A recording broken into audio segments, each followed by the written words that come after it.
হরে কৃষ্ণ। আজকে আমাদের আলোচনা হবে রামায়ণ সুন্দরকাণ্ড, তাই তো? আজকে অনেক সংখ্যা কম, মাত্র 60 জন, আমাকে নিয়ে 8 জন। বাহ, কেন আসেনি? পরীক্ষার পর ছুটি?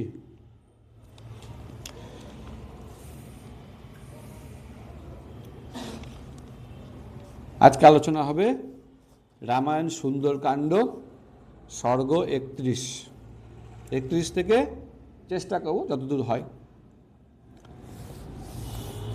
তো 31 পর্যন্ত আমরা দেখলাম,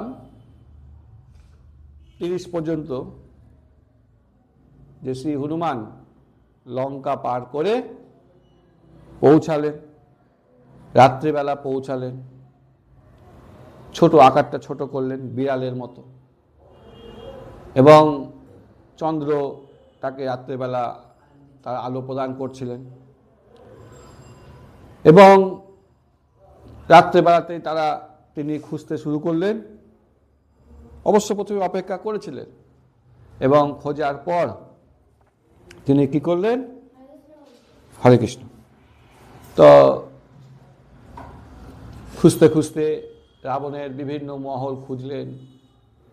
প্রথমে যারা পাহারা দিচ্ছে সেসব রাক্ষসীদেরকে দেখলেন। তারপর বিভিন্ন অন্তরপুরে যেসব রানীরা আছে তাদেরকে দর্শন করলেন। তারপর আরও গভীরে প্রবেশ করে রাবণকে দর্শন করলেন, মন্দাকিনীকে দর্শন করলেন, কিন্তু সীতাকে দর্শন করতে পারলেন না। মনটা খারাপ হলো। কিন্তু ভক্ত কখনো ভগবানের সেবায় মন খারাপ করে না। হনুমানজি আবার উৎসাহ নিয়ে আবার খুঁজতে লাগলেন, এবং খুঁজতে খুঁজতে অবশেষে অশোক বনে এসে তিনি সীতা দেবীর দর্শন পেলেন। সকালবেলা যখন সীতা দেবীকে দেখলেন, তখন সেই সময় রাবণও এসেছিল। এসে সীতা দেবীকে তিনি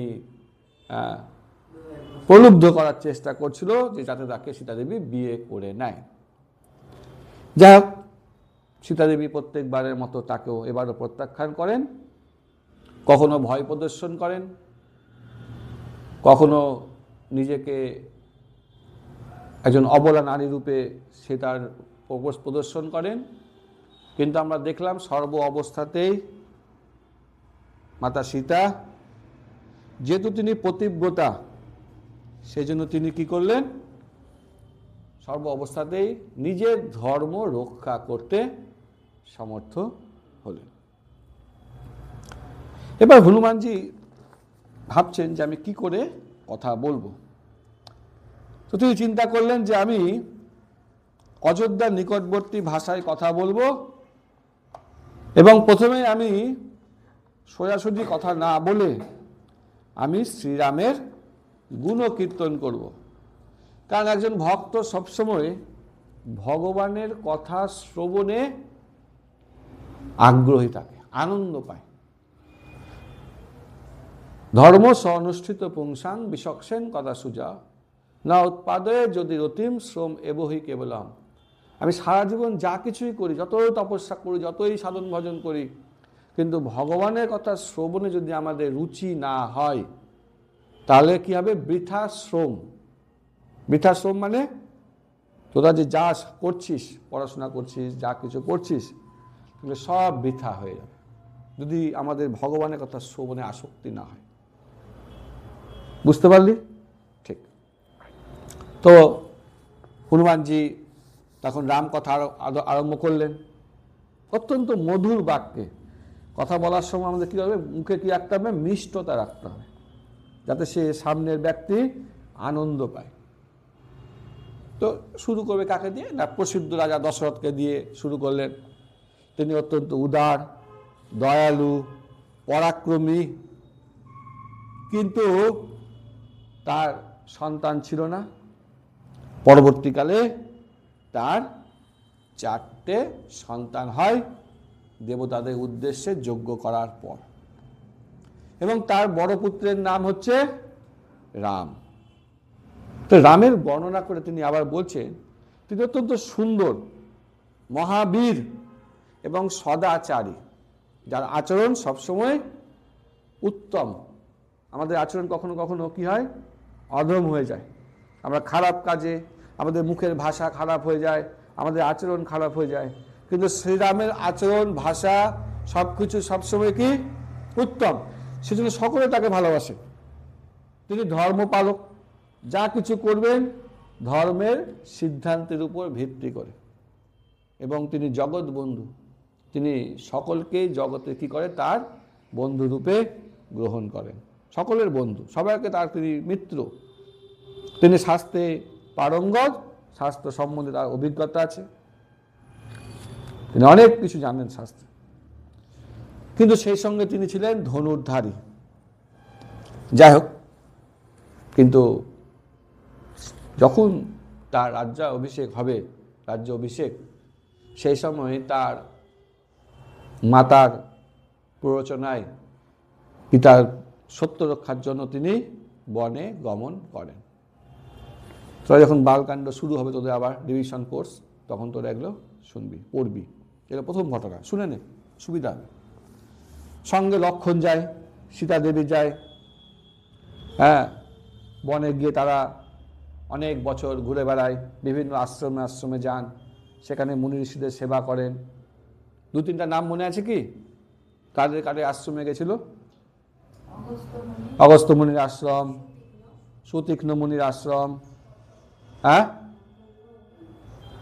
আচ্ছা।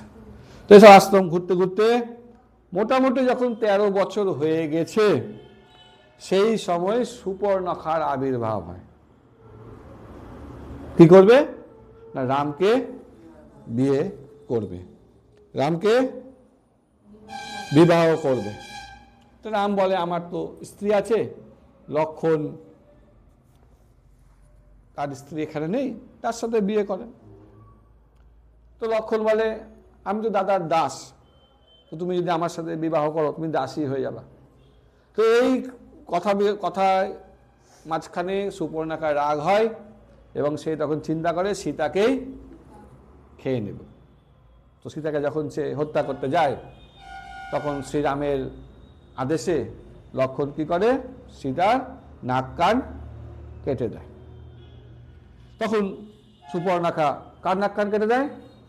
সুপর্ণাখা নাক কান কেটে দেয়। তখন সুপর্ণাখা তার 2 দাদা এবং অভিভাবক খর আর দূষণের কাছে চলে যায়। সব মনে আছে তো, না ভুলে গেছিস? মনে আছে? আচ্ছা।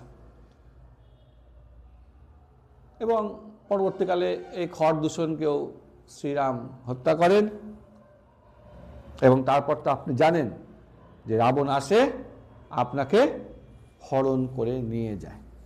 তো এগুলো উনি সংক্ষেপে বললেন, জাস্ট যাতে সীতা দেবীর বিশ্বাসটা আছে।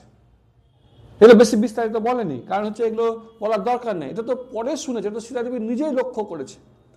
কিন্তু সীতা হরণের পর কি হলো এটা তো সীতা দেবী জানে না। এবার সে বিস্তারিত বলতে শুরু করে। শ্রীরাম অনেক জটায়ুর মৃত্যু হয়, তার অন্তিম সংস্কার করে। তারপর রাম গিয়ে সুগ্রীবের সঙ্গে বন্ধুত্ব হয়, তাকে কিষ্কিন্ধা রাজা করবে বলে গ্রহণ করে, মানে তাদের মধ্যে কি হয় সেটা, তাকে কথা দেন, প্রতিজ্ঞা করেন যে কিষ্কিন্ধা রাজা করব। এবং পরবর্তীকালে তিনি বালিকে বধ করেন, বধ করার পর রাজ্য প্রত্যাবর্তন করে। এরপর সুগ্রীব শ্রীরামকে দেওয়া প্রতিজ্ঞা অনুসারে বানরদেরকে কি করেন, চতুর্দিকে প্রেরণ করে। ভালো কথা।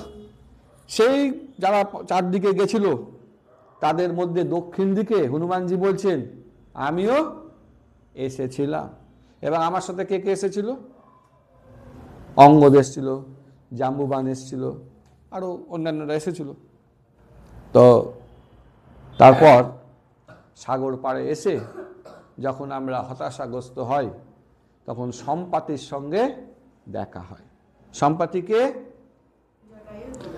জটায়ুর দাদা, এবং সেই আমাদের পথ দেখায় যে আপনি সাগর পাড়ে এই লঙ্কা নগরীতে আছেন। সম্পাতি বলেছে, তাই এসছি। তো আপনার সম্বন্ধে, সীতাদেবীকে বলছে শ্রীরামের কাছে আপনার সম্বন্ধে যা বিবরণ উনি দিয়েছিলেন এই সব কিছু আমি এখানে এখন মিল দেখতে পাচ্ছি। এইসব বলে হনুমানজি চুপ করে গেলেন। তো জানকী দেবী, সীতাদেবী হনুমানকে দেখে খুব বিস্ময় হলো। চতুর্দিকে দেখছে কে বলছে কথা, এটা কিন্তু সরাসরি বলেন, একটু দূর থেকে কে বলছে। তখন তিনি ওই গাছের আড়ালে হনুমানজিকে দেখতে পেলেন। এখানে একটা প্রশ্ন আছে, খুব সুন্দর প্রশ্ন, যে অশোক বনে প্রতিকূল অবস্থাতেও কোন কথা শ্রবণ করে সীতাদেবীর মন আনন্দে প্রফুল্ল হন? উত্তর হলো হনুমানের মুখে শ্রীরাম কথা শ্রবণ করে। ভক্ত যখনই ভগবানের কথা শ্রবণ করবে তার কি হবে? সমস্ত কাজ ছেড়ে সে ভগবানের কথা শ্রবণে চলে বসে যাবে। ঠিক স্বর্গ 32 সীতাদেবী এবার বিচার করছে হনুমানজির সম্বন্ধে। কারণ হঠাৎ করে একটা বাঁদর এসে বা কিছু এসে যদি বলতে শুরু করে এখানে আমাদেরকে রাম কথা, আমরাও কনফিউশন হয়ে যাব, কি ব্যাপার। তো হনুমানজিকে দেখে আশ্চর্য হলেন। বৃক্ষ শাখায় লুকিয়ে আছে, সাদা শ্বেত বস্ত্র পরে, ধুতি পরে আছে, অশোক তুল্য অঙ্গকান্তি, খুব সুন্দর অঙ্গ। এইসব দেখে সীতাদেবীর মন অত্যন্ত চঞ্চল হয়ে ওঠে। দেখে ভয় হয়, কারণ এখন বাঁদর কথা বলবে, বানর তাও চিন্তার ব্যাপার, এ কোন রাক্ষস, আজকে রাক্ষস রূপে না এসে আজকে বানর রূপে এসছে। তখন তিনি হা রাম হা রাম হা লক্ষণ বলে বিলাপ করতে শুরু করলেন। তো হনুমান এবার আস্তে আস্তে আস্তে সীতাদেবীর কাছে আসে, খুব বিনয়ের সাথে, খুব নম্র হয়ে আসে।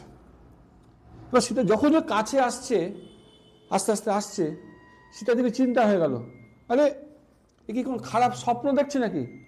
বানর কথা বলছে, বানর আমার সামনে আসছে। তারপর ভাবছে আমি তো ঘুমিয়ে নেই। বানরকে এদিকে শাস্ত্র বলেছে বানরকে স্বপ্ন দেখা খারাপ, পরিবারের যেন সবাই, তখন চিন্তা করছে পরিবার যেন সবাই ভালো থাকে, এই প্রার্থনা করছে তাদের ইষ্ট দেবতার কাছে। আবার ভাবছে ও কি আমার মনে ভাব কেমন করে জানলো যে রাম কথা বললে আমি খুশি হব, বা আমার পূর্ব জীবনে কি কি ঘটেছে সব বলছে।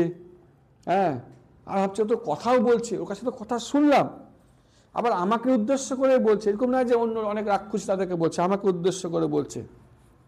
তখন সীতাদেবী ভয়ে সকল দেবতাদের কাছে প্রার্থনা করতে শুরু করেছে, যেমন ইন্দ্র, ব্রহ্মা, অগ্নিদেব, বৃহস্পতি, সকলকে প্রণাম নিবেদন করে এই যে বিপদ তার সামনে চলে এসছে সেখান থেকে বেরাবার জন্য তিনি প্রার্থনা করছেন। আজকে ফের এবার শুরু হবে রামায়ণ সুন্দরকাণ্ড সর্গ 33। তো সীতাদেবী এবার পরিচয় দিচ্ছে, সীতাদেবী পরিচয় দিবে। তো সীতাদেবীর নিকটে এসে হনুমান পরিচয় জিজ্ঞেস করছে, যে তো পরিচয় জিজ্ঞেস করার সময় কিন্তু একটু মধুর বাক্য, খুব নম্র হয়ে, নাহলে কিন্তু ভয় পেয়ে যেতে পারে। ধর হঠাৎ করে একটা নির্জন জায়গায় তোকে যদি কেউ এসে জিজ্ঞেস করে তুই কে, তো ভয় পাওয়ার সম্ভাবনাটা বেশি। সেজন্য খুব সুন্দর মধুর বিনয়ভাবে, দীনভাবে, নম্রভাবে সে কি করছে, জিজ্ঞেস করছে।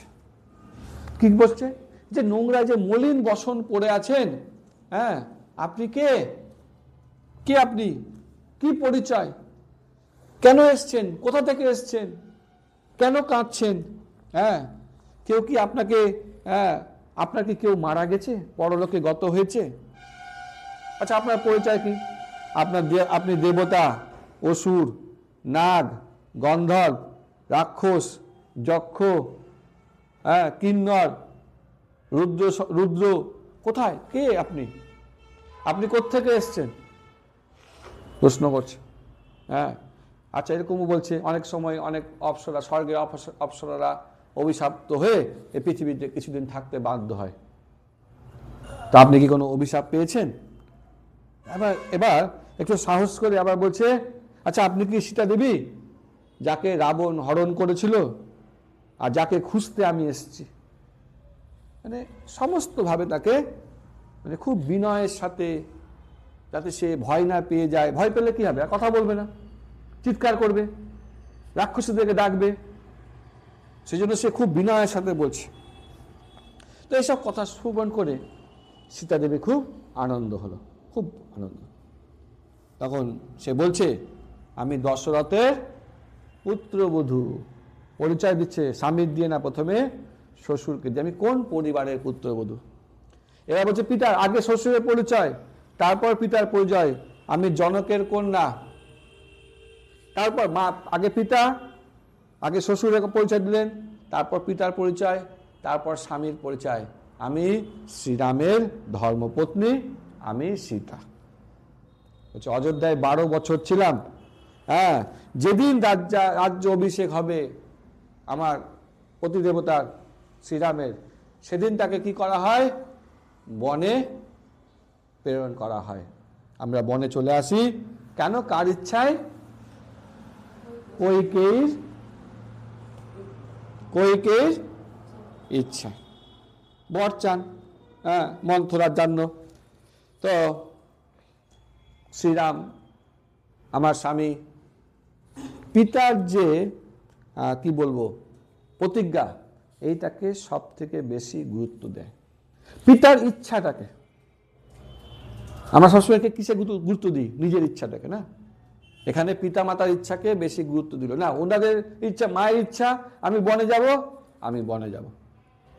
আর আমাদের মা বাবারা আমাদেরকে সারাদিন চেষ্টা করছে, তবু আমরা একটা কথাও শুনছি না, একটা কথাও শুনছি না। বল, শুনি একটা কথা?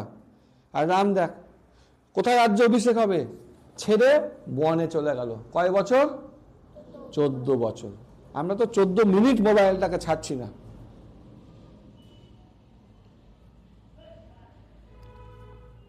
তখন বনের উদ্দেশ্যে গমন করলেন, আমিও সঙ্গে দিলাম, আর সুমিত্রা নন্দন সঙ্গে নিল।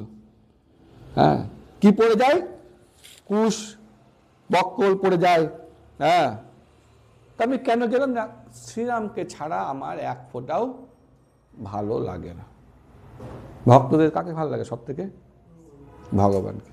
এটাই হচ্ছে। তো গভীর অরণ্যে প্রবেশ করি। হ্যাঁ, সেই উপরে প্রবেশ করলে রাবণ আমাকে অপহরণ করে 10 মাস হয়ে গেছে, আর 2 মাস সময় আছে। 2 মাসের মধ্যে যদি আমার উদ্ধার না হয়, তাহলে কি হবে? আমাকে হত্যা করবে। রামায়ণ সুন্দরকাণ্ড সর্গ 34। এখানে আলোচনা হবে হনুমান সীতাদেবীর মধ্যে যে সন্দেহ হলো, সে সবগুলো সন্দেহের নিরসন করেন, মানে সন্দেহকে দূর করে দেয়। যাই হোক, তো হনুমান তখন সান্ত্বনা প্রদান করে। হনুমান নিজের পরিচয় দেয়, তুই কে রে, তুই কে? হনুমানজি বলছে, আমি রামের দূত। আমরা কে?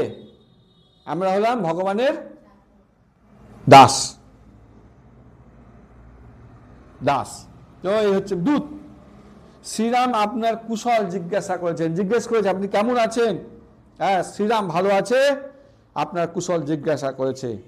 লক্ষণ আপনাকে প্রণাম নিবেদন করেছে। এই সব কথা শুনে সীতা দেবী একেবারে খুব আনন্দ হলো। এতদিন পর, 10 মাস পর উনি আনন্দ পেলেন, রোমাঞ্চিত হলো, বিশ্বাস আসলো, আনন্দ পেলেন।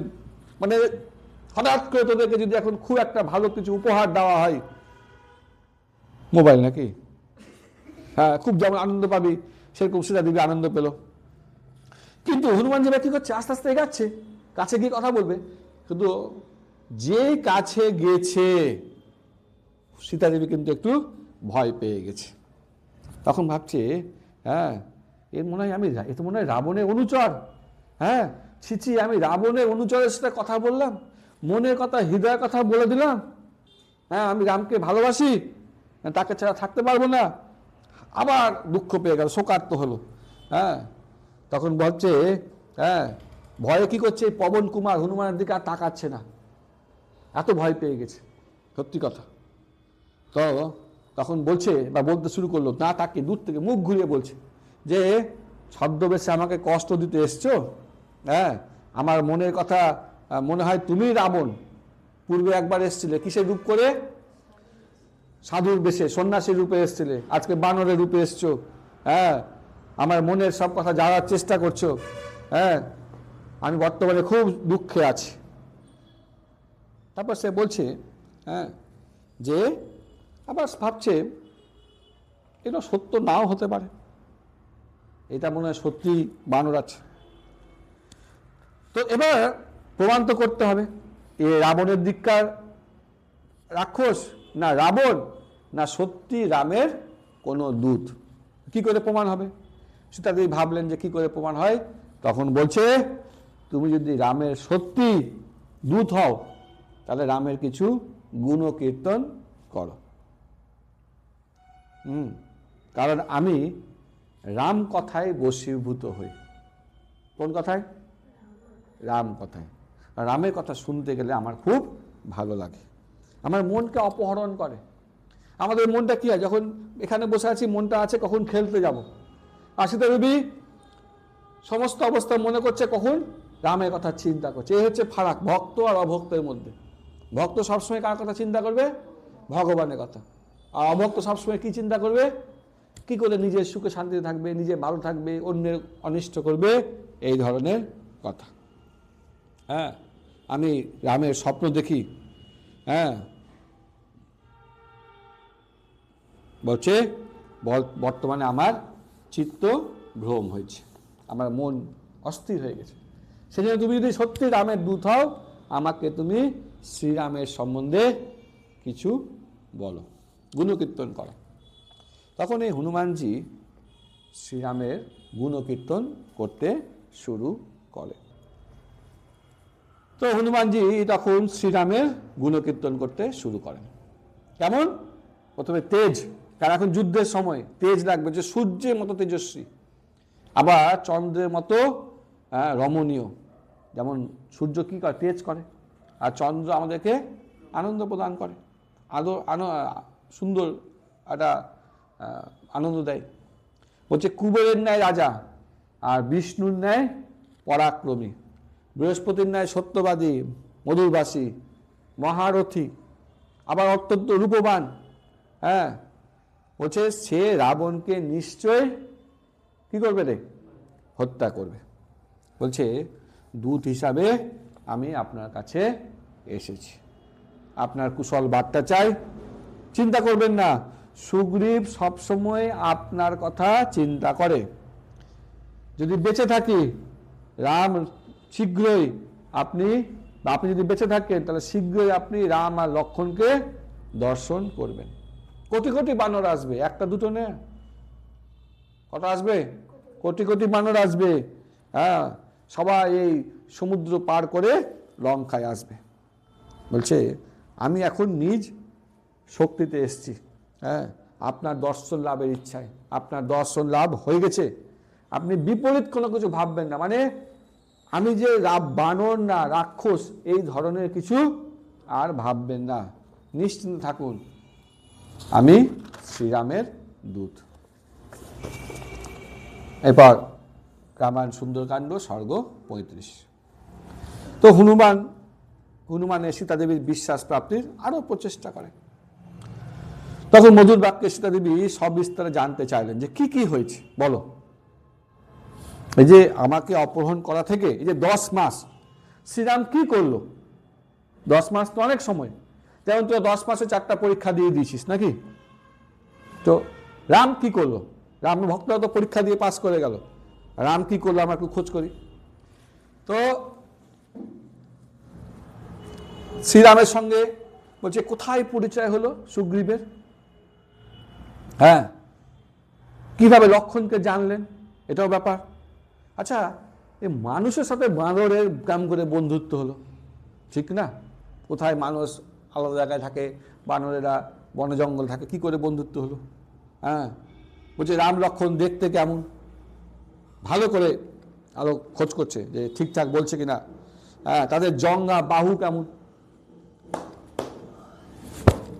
খুব সলিড যোদ্ধা বড়, হ্যাঁ আমাদের মতো হাড়গিল্লা না, 1 2 সব না খেয়ে, ওটা ঠিক আছে, একটা দুটা ঠিক আছে, বাকি হ্যাঁ। তো এরকম কত আছে, যে সৌন্দর্য বলো, গুণ বলো, গুণটা খুব গুরুত্বপূর্ণ। যদি গুণ না থাকলো আমাদের তাহলে কিন্তু হবে না।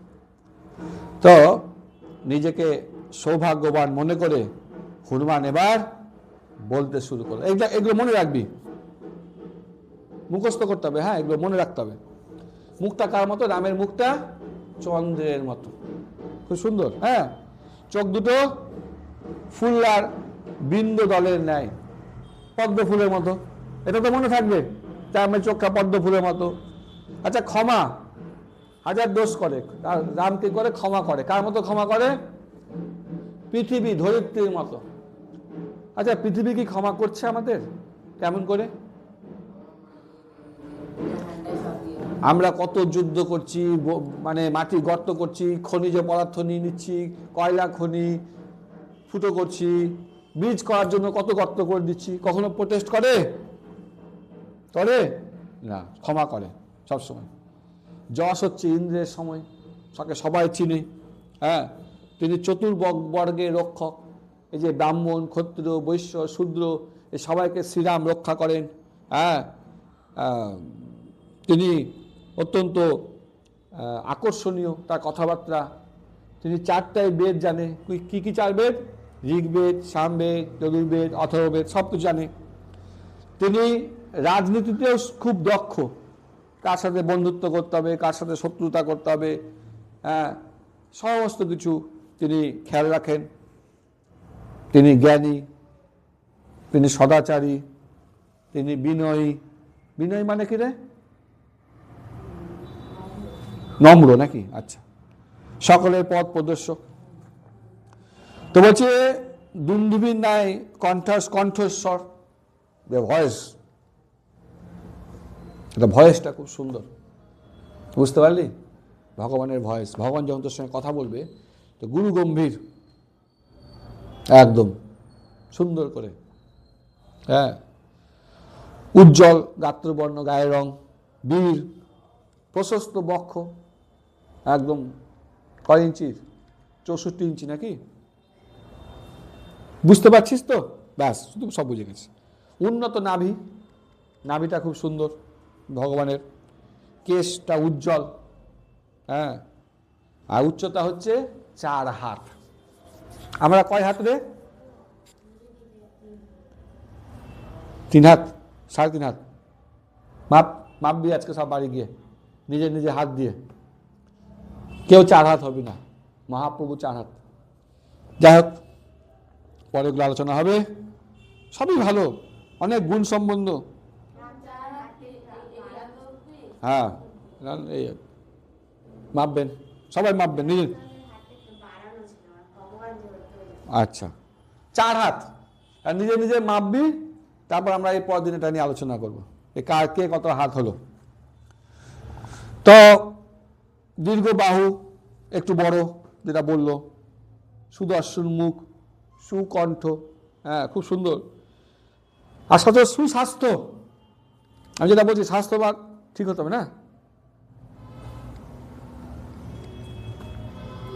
সবসময় প্রসাদ পেতে হবে, সুস্বাস্থ্যের অধিকারী হবি, দেখতে গ্লেজ বাড়বে, বুঝলি?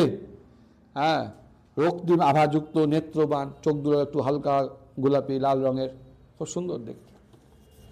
আরো গুণ আছে। এবার মেন গুণ শুরু করেছে, সব সময় সত্য পথে চলে। চেহারা যাই হোক আমাদের সত্য পথে চলাটা হচ্ছে সব থেকে বড় গুণ। আর 2 নম্বর হচ্ছে প্রজাদের হিতের চিন্তা করে, যে প্রজাদের হিত কোথায় আছে? প্রজাদের হিত কখন প্রজাদের ভালো হবে? যখন প্রজারা না, যখন প্রজারা পারমার্থিক উন্নতির চেষ্টা করবে। সমাজে কেউ নেশাগ্রস্ত করবে না, কেউ জুয়া মদ খেলবে না, কেউ অবৈধ সঙ্গ করবে না, কেউ নাস্তিক হবে না, সবাই বেদ পাঠ করবে, ভগবানের কথা জানবে, সবাই পারমার্থিক উন্নতির চেষ্টা করবে, তবে তো সমাজ ভালো হবে। এখন সমাজ দুষ্টুতে ভর্তি হয়ে গেছে। ত্রিসন্ধ্যা শাস্ত্রীয় করে, জপ করে, সকাল দুপুর রাত্রি সন্ধ্যাবেলা, উনি ফলমূল খেয়ে থাকেন, সব বর্ণনা করা হয়েছে। তো এরপর সুগ্রীবের সঙ্গে সাক্ষাৎ হয়, দুজনের বন্ধুত্ব হয়, পরস্পরকে সাহায্য করার প্রতিশ্রুতি দেয়। সেই প্রতিশ্রুতি হিসাবে সুগ্রীবও খুব আনন্দ হয়েছিল। তো প্রথমে সুগ্রীবের সঙ্গে বন্ধুত্বটা আমিই করাই, আমি তাকে পিঠে করে নিয়ে গিয়ে সুগ্রীবের কাছে নিয়ে যাই। প্রথমে পরিচয় জিজ্ঞেস করতে আমি আসি, পরিচয় প্রদান করাই, দুজনে অগ্নিকে সাক্ষী রেখে বন্ধুত্ব করে। এরপর বালিবধ হয়, সুগ্রীবকে রাজা করা হয়, বানরদেরকে সর্বত্র পাঠানো হয় আপনার খোঁজে, এই সমস্ত কথা বলে। তখন বলছে যে অঙ্গদের নেতৃত্বে আমরা দক্ষিণে গমন করি। তা আমাদের হাতে কতদিন সময় দিয়েছিল? 1 মাস। সেই সময়টা পার হয়ে যায়। তখন অঙ্গদ কি করে? অত্যন্ত দুঃখিত হয়ে আমরণ অনশনে বসেন, বিলাপ করতে থাকে, দুঃখিত করতে থাকে যে তার আর ফিরে যাবার কোনো ইচ্ছা ছিল না, তিনি প্রাণ ত্যাগ করতে থাকেন, ইচ্ছা করেন। সেই সময়ে সম্পাতির সঙ্গে কি হয়েছিল? দেখা হয়েছিল। সম্পাতির সাথে জটায়ের সঙ্গে আলোচনা হয়, তখন সম্পাতি আমাদেরকে পথ প্রদর্শন করেন। তো সকলের সম্মতিতে আমি 100 যোজন পথ, কয় যোজন রে? 100 যোজন পথ পার করে এসেছি। রাত্রিতে এসেছি, রাবণকে দর্শন করলাম, সমস্ত অন্দরমহল দর্শন করলাম, কোথাও আপনাকে পাইনি, এখন আপনাকে দর্শন করলাম। আমাকে আপনি, এর আগে কি পরিচয় দিল? রামের দূত। এবার বলছে আমাকে পবন পুত্র হনুমান বলে জানবেন, আমি রামের সেবক। কেশরীর পুত্র, কেশরীর পত্নীর গর্ভে বায়ু দেবতার দ্বারা জন্ম হয়েছে। কেশরীর পুত্র আর বায়ু দেবতার দ্বারা জন্ম হয়েছে। মহর্ষিগণের প্রেরণায় পবন দেবের ঔরসে, আমি পবন দেবের মতোই শক্তিশালী। আমি সুগ্রীবের মন্ত্রী, আমি সবসময় সুগ্রীবকে সঠিক পথ দেখাই। শ্রীরাম এখন ভালো আছেন, সকলে তার হিত সাধনে আগ্রহী। সুগ্রীব পাঠিয়েছে, তার আজ্ঞাতে আমি এসেছি। এবার বুঝাচ্ছে যে আপনি এবার বিশ্বাস করেন, বলেন আমি আপনার জন্য কি সেবা করতে পারি, জিজ্ঞেস করছে। আপনার বিশ্বাস উৎপাদনের জন্য আমি সব কিছু বর্ণনা করলাম, আর কি বলতে হবে আপনি সেটাও বলেন। আপনি আদেশ করুন, কিভাবে আপনাকে আমি আনন্দ দিতে পারি, আপনার প্রিয় কার্য কি করে করতে পারি। বুঝতে পারলি? সব বলছি। এই সব কথা শুনে সীতা দেবীর তো চোখ জিয়ে একদম আনন্দের অশ্রু হয় রে আমাদের, হয় আর দুঃখের অশ্রু হয়। দুঃখের অশ্রু আর আনন্দের অশ্রু দুটোর মধ্যে ফারাক কি?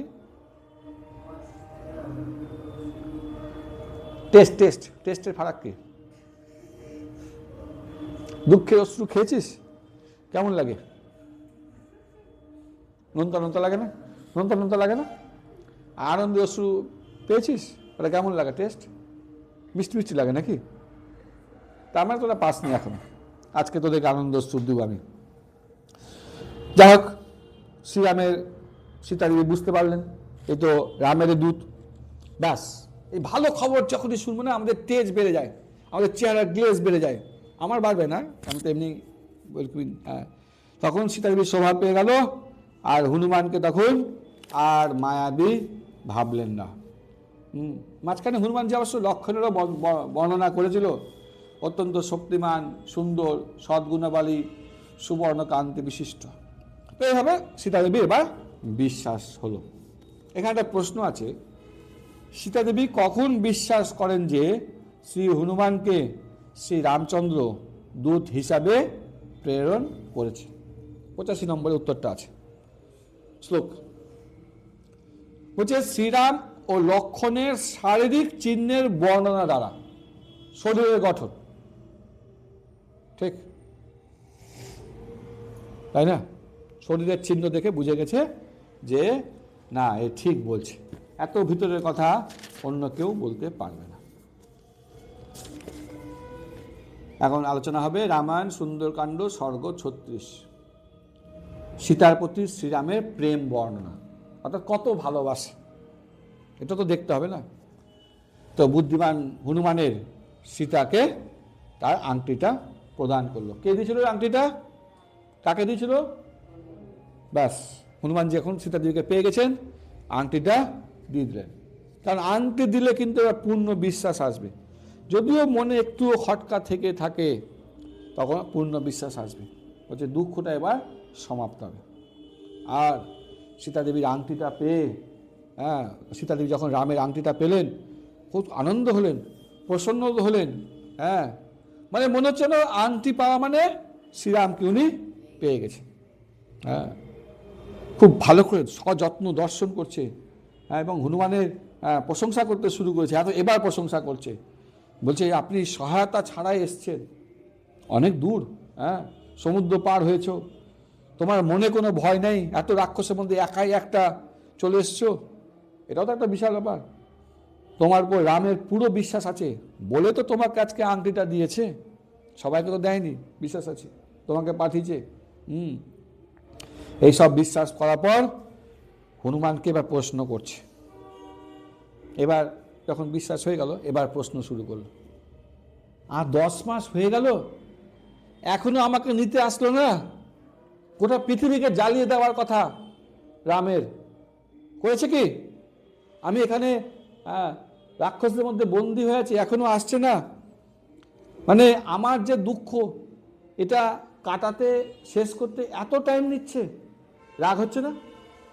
মায়েদের রাগ হয় না বাড়ির প্রভুদের উপর? হয় কি? তোরা বুঝবি না, হয়। হচ্ছে হ্যাঁ, তিনি কি কারোর বশীভূত হয়ে গেছে? হ্যাঁ, না এখন আমাকে ভুলে গেছে? হ্যাঁ, না, তিনি এখন বিপক্ষের কল্যাণ করে মহান হতে চাইছে। ভালো করে বুঝবি এটা। কি করতে চাইছে? বিপক্ষের কল্যাণ, মহান হবে। মহান কাকে হয় জানেন? যখন নিজের লোককে ছেড়ে অন্য লোককে চিন্তা করে। আমাদের একটা মহান একটা ব্যক্তি আছে, মহাত্মা গান্ধী। আমাদের চিন্তা না করে হিন্দুদের অন্য ও জিন্নার কথা চিন্তা করতে শুরু করে দিয়েছে। আজকে আমরা আমাদের পুরো জাতিটাই আজকে, ধর্মটাই আজকে বিপন্ন করে চলে গেল। তো এই যে হলো মহান, হ্যাঁ, নিজের সন্তানকে মানুষ না করে অন্যের সন্তানকে খাইয়ে বেড়াচ্ছে, মহান হব আমি। আর নিজের সন্তানটা যে শেষ, এটা খেয়াল করতে হবে। তো রাম কি নিজের স্ত্রী চিন্তা না করে রাবণের চিন্তা করছে, রাক্ষসের চিন্তা করছে, মহান হওয়ার চিন্তা করেছে? লোকে বলবে বাহ, রাম কত মহান, নিজের বউকে ছেড়ে রাক্ষসদের বাঁচিয়ে দিল, ক্ষমা করে দিল, কত মহান হওয়ার চেষ্টা করছে। হ্যাঁ, আবার এটাও বলছে শ্রীরাম কি তার কর্তব্য করতে অনিচ্ছুক? শাস্ত্রে বলছে যদি স্ত্রীকে যদি কেউ অপহরণ করে, তাহলে তাকে কি করতে হবে? সেই অপহরণকারীকে বধ করতে হবে। তো রাম কি আর ওই কর্তব্য কর্ম করতে অনিচ্ছুক? হ্যাঁ, আমার বলছে আমার প্রতি স্নেহ কি তার কমে গেছে? দূরে থাকবি, দূরে থাকলে কি হয়? স্বামী স্ত্রীর প্রতি স্নেহ কমে যায়, মা ছেলের প্রতি স্নেহ কমে যায়, বেশি দিন বোর্ডিংয়ে রাখবে, ওই ছেলে আর বড় হয়ে খুব একটা চান্স কিন্তু কমে গেল, বাইরে বাইরে সারা জীবন কাটিয়ে দিবে। বুঝতে পারলি? তোরা যদি আমার ক্লাস ছেড়ে দিলি, আসলি না, আমি তোদেরকে আস্তে আস্তে ভুলে যাব, তোরাও আমাকে, আমি ভুলবো না, আমি খাতাতে নোট করে রাখছি, এরপর সব ছবি রেখে দেবো একটা করে। যাই হোক, হ্যাঁ, যে দূরে চলে গেলে কিন্তু স্নেহ ভালোবাসা কমে যাবে। সুতরাং প্রতিদিন দেখা করা খুব দরকার। তো সীতা দেবী আবার প্রশ্ন করছে, হ্যাঁ, এই যে রাম যে সারাদিন শোক করে আমার জন্য, ওর শক্তি কমে যায়নি তো? শোক কি করে আমাদের? কি করে? কি কি নষ্ট করে? জ্ঞান বুদ্ধি সব নষ্ট করে দেবে, শক্তি সব নষ্ট করবে। শোকগ্রস্ত হবি না কখনো। হ্যাঁ, কমে, শক্তি কমেনি তো? তার ধৈর্য এখনো আছে তো? হ্যাঁ। আচ্ছা, ভরত ও কি সৈন্য পাঠাচ্ছে? পরিবারের সঙ্গে যোগাযোগ করেছে কি না? দুজন তো মনে আছে, তো সৈন্য তো লাগবে আসতে গেলে, তো ভরতকে খবর দিবে, ওদিক থেকে ভরত আসবে, শত্রুকে 4 ভাই মিলে আক্রমণ করবে, সে ভাবছে, হ্যাঁ, আমার উদ্ধারের জন্য আবার আসবে তো, এটাও চিন্তা করছে। ভরত আসবে, ওদিকে রাজা হয়ে গেছে, চিন্তা করছে। হ্যাঁ, লক্ষণ আসবে কি? লক্ষণের কথা কিন্তু খুব চিন্তা পড়ে গেছে। কারণ যখন ওই লক্ষণকে পাঠিয়েছিল না, কি কি সব বলে পাঠালো মনে আছে তো তোদের? কি বলেছিল? তুমি আমাকে বিয়ে করতে চাও, তুমি রামের ক্ষতি চাও। এখন চিন্তায় পড়ে গেছে, এখন আমার জন্য লক্ষণ তো আসবে ভাবছে। হ্যাঁ, আর ভাবছে রাক্ষস কুলের সংহার করবে তো, এটাও চিন্তা। দেখা হলো এসে হ্যান্ডশেক করে নিল, যা আর থাক। হ্যাঁ, আগেকার দিনে করেছে, আমাদের হিন্দু রাজারা করেছে, মুসলমানদের সঙ্গে হ্যান্ডশেক করে নিয়েছে, নিজের একটা মেয়েকে দিয়ে দিয়েছে, এই করে করে আজকে আমরা, আমাদের অস্তিত্ব আজকে শেষ হয়ে গেল। জানেন তো ইতিহাস এগুলো? এইগুলো আমরা আমাদের ইতিহাস হারিয়ে ফেলেছি, শক্তি হারিয়ে ফেলেছি। যাই হোক, রাক্ষস কুলের সংহার করবে তো, যে যতক্ষণ আমাকে ভালোবাসবে ততক্ষণই আমি বেঁচে থাকব। যদি আমার প্রতি রামের স্নেহ ভালোবাসা কমে যায়, আমি আর বেঁচে থাকার কোনো প্রয়োজন নেই, ইচ্ছাও নেই। সেজন্য বলছে আমার প্রতি ভালোবাসা কমেনি তো? তখন হনুমান তাড়াতাড়ি সামলাবার চেষ্টা করছে, বলছে, হ্যাঁ, আপনি শীঘ্রই দেখতে পাবেন, চিন্তা কেন করছেন? বর্তমানে আপনার সম্পর্কে জানে না, আমি ফিরে যাব, আর সঙ্গে সঙ্গে দেখবেন অনেক সৈন্যবাহিনী নিয়ে চলে আসবে, সেতু রচনা করবে, লঙ্কাপুরী রাক্ষস শূন্য করে দেবো আমরা। তিনি সর্বদা আপনার চিন্তায় মগ্ন। যদি তার গায়ের মধ্যে এরকম করে কোনো সাপ টাপ চলে আসে, গিরগিটি চলে আসে, টিকটিকি পড়ে যায়, ঝাড়ে না, তার চিন্তা করে। আমরা যেমন মোবাইল ফোন দেখতে দেখতে যদি সামনে বাঘও চলে আসে, আমরা মোবাইল ফোনে রিল দেখতেই ব্যস্ত থাকবো। হ্যাঁ, বাঘকে আর চিনি না। ওদিন দেখছিলাম একটা কি একটা ক্লিপ পাঠিয়েছিল, বাঘকেও দেখতে পাইনি, ব্যাস এরকম চিন্তা করছে। সবসময় আপনার ধ্যান করে আর বলে হা সীতা করে, শীতে শীতে প্রিয়, এইসব করে, অন্য কোনো চিন্তা করে না। কোন রকমের ফলমূল খায়, আমরা জোর করে বলি তাহলে খায়, নাহলে সেটাও খায় না, সারাদিন এই করে। এই সব কথা শুনে সীতা দেবীর কি হলো? শোক যাবে না শোক বাড়বে? প্রথমে শোক চলে গেল, যে আমাকে তো রাম ভালোবাসে, আমার পতি আমাকে ভালোবাসে, আমার স্বামী আমাকে ভালোবাসে। আবার শোকগ্রস্ত হয়ে গেল, কেন? স্বামীটা ভালো করে খায় না, মহা মুশকিল, মাতাজিদের ভালো করে খায় না, হ্যাঁ, কোনো নিজের যত্ন নিচ্ছে না, এই সব চিন্তা করছে। দুদিকেই মুশকিল আমাদের। হ্যাঁ, এখানে প্রশ্ন আছে, রঘুবংশীয়দের আহার কি প্রকারের ছিল? 41 নম্বরে, এটা মনে রাখবি, পারলে শ্লোক মুখস্থ করবি, ভবিষ্যতে ডিবেট করতে সুবিধা হবে। নাহলে লোকে বলবে রাম মাংস খেত, রাম ডিম খেত, জীবনে রামায়ণ পড়েনি, কিন্তু ব্লেম দিবে। তখন লেখা আছে ওখানে, মাংস ভক্ষণ করে না, মধুপান মানে নেশা করে না। হ্যাঁ, শ্রীরাম নিত্য 4 প্রহর উপবাস থাকে, সকাল থেকে উপবাস করে পঞ্চপ্রহরে তিনি সন্ধ্যাবেলায় শাস্ত্রবিহিত ফল মূল, হ্যাঁ, এই সমস্ত নিবার অন্নাদি ভোজন করে। ওকে দিইনি এখনো, এইসব করে, বুঝলেন? মানে কখনোই তিনি কোনো কিছু আমিষ আহার জীবনেও গ্রহণ করেননি। এটা আমাদেরকে মনে রাখতে হবে। মনে থাকবে তো? শ্লোকটা মুখস্থ করবি, দেখি কে পারে। আর আমরা কি করে হব? আমরা কি খাবো? আমরা তো দাদু বাড়ি যাবো আর একদম মাছ মাংস খেয়ে একদম পেট মোটা করে নেব, শক্তি বাড়িয়ে নেব নাকি? আমরা তো মনে করি মাছ মাংস না খেলে আমাদের বুকটা বড় হবেই না, কিন্তু রামের দেখছি তো বেশ চওড়া বুক, কিন্তু খায় কি? নিরামিষ, ফলমূল। আচ্ছা, তুই নিরামিষ খাস, ভোগ লাগিয়ে, নিরামিষ টামিষ না, আমাদেরকে প্রসাদ ভোজি হতে হবে, ঠিক আছে?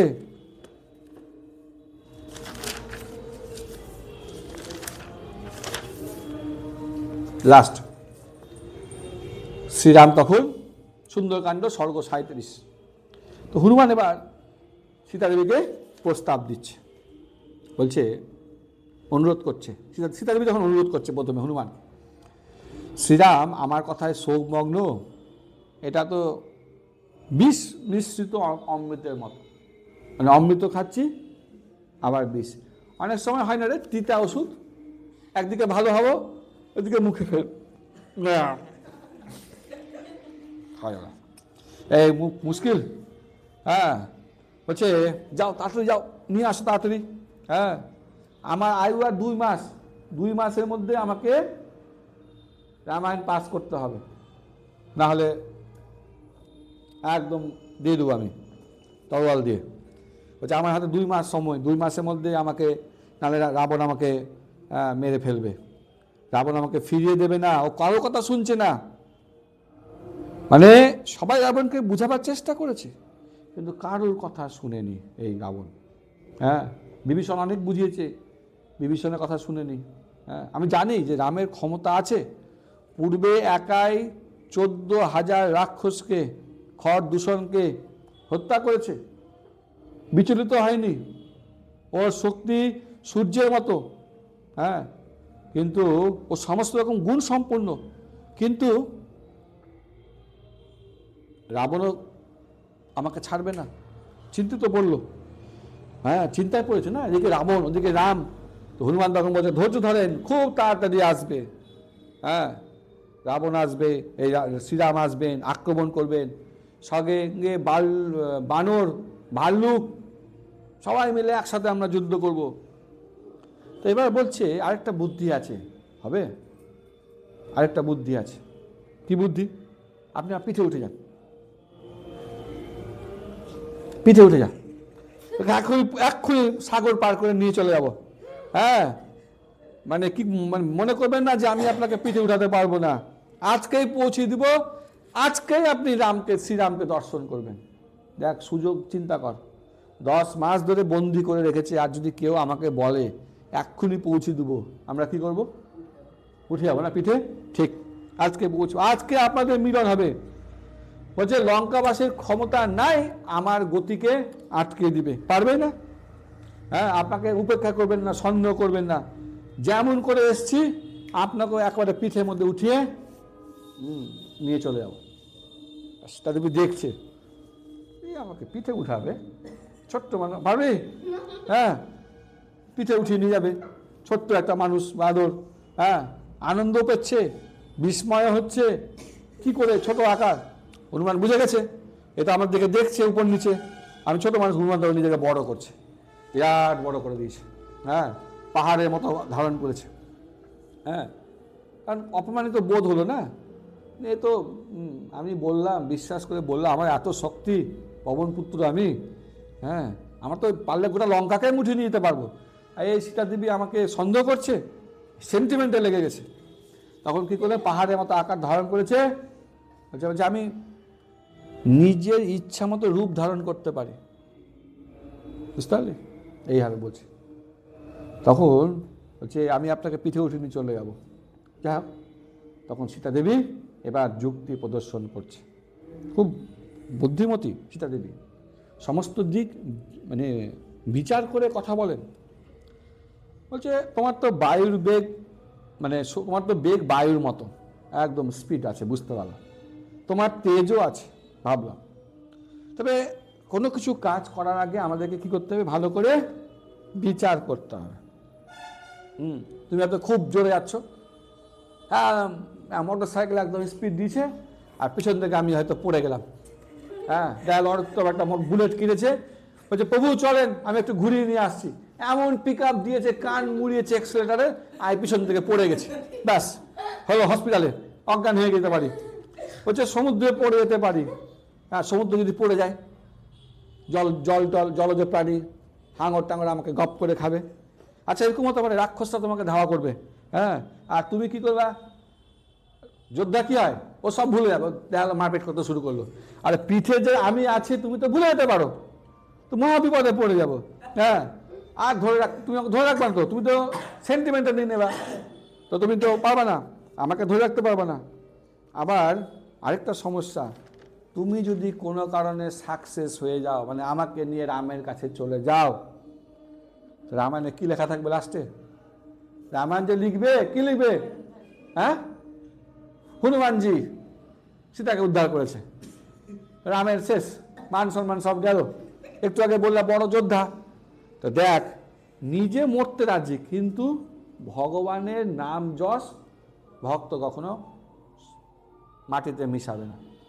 তুই যাই কিছু কর, তুই রামায়ণ ক্লাস করে মানুষকে বলতে হবে, প্রচার করতে হবে, সেমিনার করতে হবে, স্কুলে ক্লাস দিতে হবে। কারণ ভক্ত নিজের যাই হোক না কেন, ভগবানের জন্য মান সম্মান যাতে না নষ্ট হয় সেটা দেখতে হবে। বুঝতে পারলি?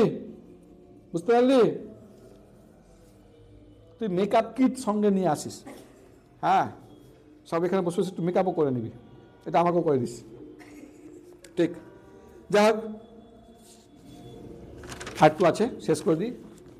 তো সেটা দেবী আরও যুক্তি দিচ্ছে, হ্যাঁ, এরকম হতে পারে তোমাকে হারিয়ে দিল, আমাকে নিয়ে আসলো, নিয়ে এসে এমন গোপন জায়গায় রাখলো আর তুমি খুঁজে পাচ্ছ না, কেউ খুঁজে। তা তুমি যে আসলে এখানে, তোমার সব প্রয়াস তো নষ্ট হবে। হ্যাঁ, এখন সকলের ভাগ্য তোমার উপর নির্ভর করছে। তুমি যদি ফেরত না যাও, সুগ্রীবের মান সম্মান থাকবে না, রামের মান সম্মান থাকবে না, লক্ষণের মান সম্মান থাকবে না। এরা কি করবে? এরা তাহলে সব নষ্ট হয়ে গেল। হ্যাঁ, বলছে এছাড়াও আমি কোনো পুরুষকে স্পর্শ করি না। কি করি না? স্পর্শ করি না। এখন হনুমানজি বলতে পারে যে রাবণ তোমাকে উঠিয়ে নিয়ে এসেছিল, বলছে না, এটা তো জোরপূর্বক, রাবণ আমাকে বলপূর্বক নিয়ে এসছে, আমি স্বেচ্ছায় কাউকে স্পর্শ করব না। হ্যাঁ, আমি তখন অসমর্থ ছিলাম, অনাথ ছিলাম, আমি যাব না।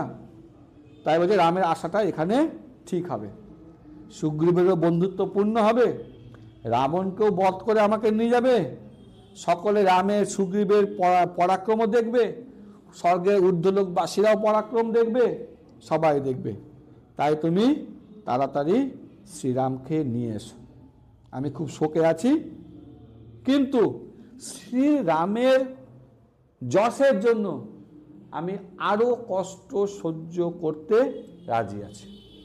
এই হলো ভক্তের চরিত্র। ভক্ত ভগবানের জন্য সবকিছু করবে। কিছু প্রশ্ন আছে। শ্রী হনুমান একাই সমস্ত রাক্ষসদের বধ করলে শ্রীরামচন্দ্রের কি ক্ষতি হবে? শ্রীরামচন্দ্রের কি ক্ষতি হবে? শ্রীরামচন্দ্রের যশ হ্রাস পাবে। ঠিক। আচ্ছা, হনুমানের সঙ্গে ফিরে না যাবার জন্য সীতা দেবী কি কি যুক্তি প্রদর্শন করেন? হ্যাঁ, কি কি? শ্রীরামের যশ হানি হবে আর পরপুরুষ স্পর্শ করব না। ভগবান শ্রী রামচন্দ্র কি? হরে কৃষ্ণ কৃষ্ণ কৃষ্ণ হরে হরে, হরে রাম রাম রাম হরে হরে। শিল প্রভুপাদ কি?